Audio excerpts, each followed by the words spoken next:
প্রিয় নবম শ্রেণীর ছাত্রছাত্রী, 2025-এর রায়মার্টিন প্রশ্নবিচিত্রার প্রথম পর্যায়ক্রমিক মূল্যায়নে জীবন বিজ্ঞানে 3 নম্বর স্কুলের সমস্ত প্রশ্নের উত্তরগুলো করে দিলাম। 3 নম্বর স্কুল, ফ্যাটি অ্যাসিডের হাইড্রোফোবিক এবং হাইড্রোফিলিক উভয় অঞ্চল থাকে বলে একে বলা হয় অ্যাম্ফিবলিক যৌগ। Option A. মানবদেহে HCl ক্ষরণকারী অঙ্গটি হলো পাকস্থলী। Option A.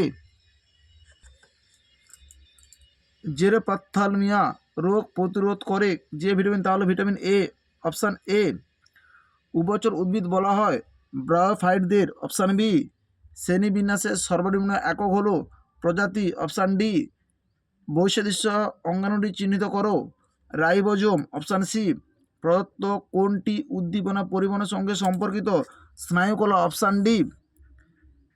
বিবাক্ষ একবীজপত্রী উদ্ভিদের পাতায় একটি বৈশিষ্ট্য, একবীজপত্রী উদ্ভিদের পাতায় সমান্তরাল শ্রেণীবিন্যাস থাকে। দুধে কোন শর্করা উপস্থিত? ল্যাকটোজ। ক্লাসের পেছনের সারি থেকে ব্ল্যাকবোর্ডে লেখা দেখতে তোমার বন্ধুর অসুবিধা হচ্ছে, ডাক্তারবাবুর কাছে গেলে তিনি তাকে কোন জাতীয় খাওয়ার পরামর্শ দেবে? ভিটামিন এ, সি, ই ও জিঙ্ক খাওয়ার পরামর্শ দেবে। 4 দাগে ফক্স মাইক্রোস্ফিয়ার, ওপারিন, কোয়াসারভেট। 3 দাগে একটি প্রোক্যারিওটিক কোষের উদাহরণ হলো ব্যাকটেরিয়া।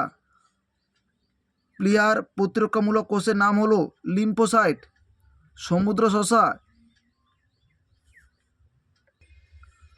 সমুদ্র শসা হলো একাইনোডার্মাটা পর্বের প্রাণী। 4 দাগে ঠিক বুল। বায়োলজি শব্দের প্রবক্তা হলেন লিনিয়ার্স। ঠিক।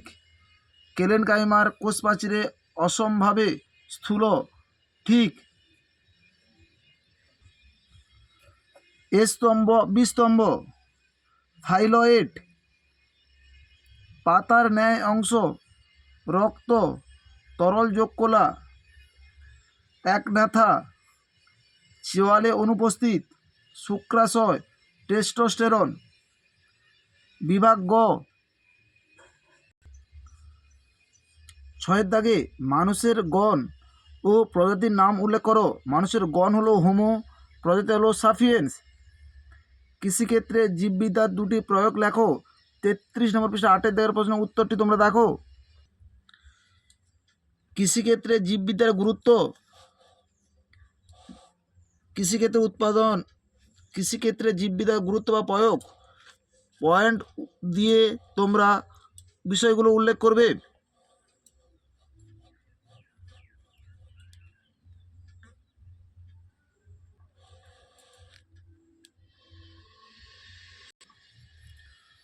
অ্যানেলিডা পর্বের 2টি শনাক্তকারী বৈশিষ্ট্য লেখো। 68 নম্বর পৃষ্ঠা 23 দাগের প্রশ্নের উত্তরটি তোমরা দেখো। 68 নম্বর পৃষ্ঠা 23 দাগে অ্যানেলিডা শনাক্তকারী বৈশিষ্ট্য আলোচনা করো ও উদাহরণ দাও।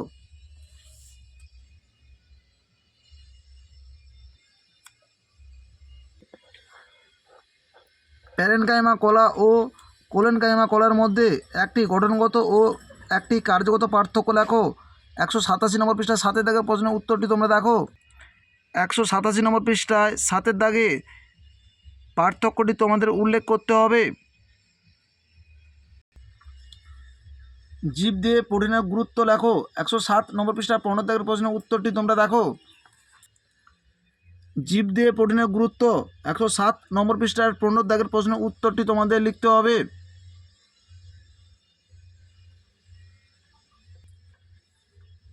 ডিএনএ ও আরএনএর পুরো কথাটি লেখো। ডিএনএ সমান D oxy ribo nucleic acid, RNA ribo nucleic acid. মানবদেহে ডিম্বাশয়ের অবস্থান ও একটি কাজ লেখো। 204 নম্বর পৃষ্ঠা 8 দাগের প্রশ্নের উত্তরটি তোমরা দেখো। 204 নম্বর পৃষ্ঠায় 8 দাগের প্রশ্নের উত্তরটি তোমাদের লিখতে হবে।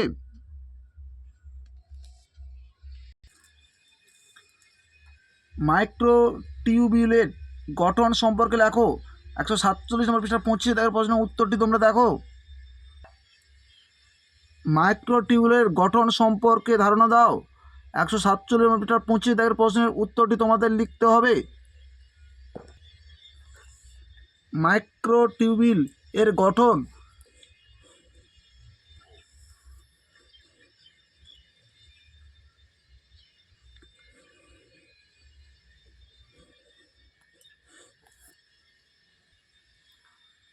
বিভাগ ঘ 7-এর দাগে করডাটা পর্বের 3টি গুরুত্বপূর্ণ বৈশিষ্ট্য উল্লেখ করো।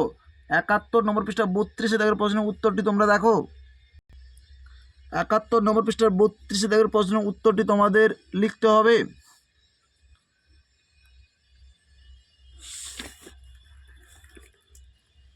প্রদত্ত প্রাণীগুলি কোন পর্বের অন্তর্ভুক্ত তা লেখো।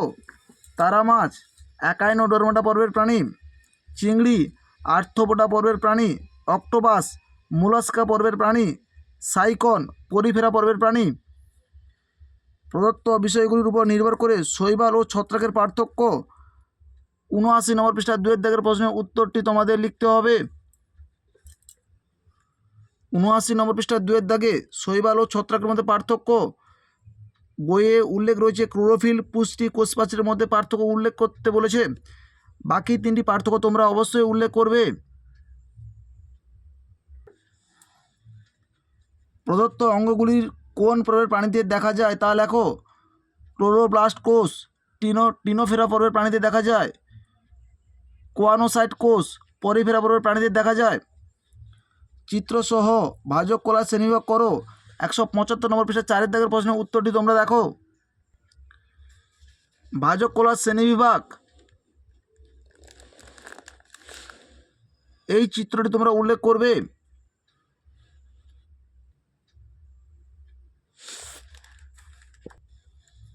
জাইলেম ও ফ্লোয়েম কলার উপাদানগুলির নাম লেখো। 188 নম্বর পৃষ্ঠা 8-এর দাগের প্রশ্নের উত্তরটি তোমরা দেখো। জাইলেমের গঠনগত উপাদানগুলো ট্রাকিয়া, জাইলেম প্যারেনকাইমা ও জাইলেম তন্তু। ফ্লোয়েমের গঠনগত উপাদানগুলি হলো সিপনল, সঙ্গী কোষ, ফ্লোয়েম প্যারেনকাইমা, ফ্লোয়েম তন্তু দিয়ে গঠিত। পার্থক্যের মধ্যে এই গঠনগত উপাদানটি তোমাদের উল্লেখ করতে হবে। ভিটামিন এ, ডি, ই এর রাসায়নিক নাম ও একটি করে কাজ লেখো। 111 নম্বর পৃষ্ঠা 27 দাগের প্রশ্নের উত্তরটি তোমরা দেখো। ভিটামিন এ এর বিজ্ঞান শব্দ নাম রেটিনল, এর কাজ তোমরা অবশ্যই উল্লেখ করো। ভিটামিন ডি এর বিজ্ঞান শব্দ নাম ক্যালসিফেরল, এর কাজ উল্লেখ করবে। ভিটামিন ই এর বিজ্ঞান শব্দ নাম টেকোফেরল, এরও কাজ তোমরা উল্লেখ করবে। ভিটামিনের বৈশিষ্ট্যগুলি লেখো। 112 নম্বর পৃষ্ঠা 29 দাগের প্রশ্নের উত্তরটি তোমরা দেখো। ভিটামিনের গুরুত্বপূর্ণ বৈশিষ্ট্য 112 নম্বর পৃষ্ঠায় 29 দাগের প্রশ্নের উত্তরটি তোমাদের লিখতে হবে।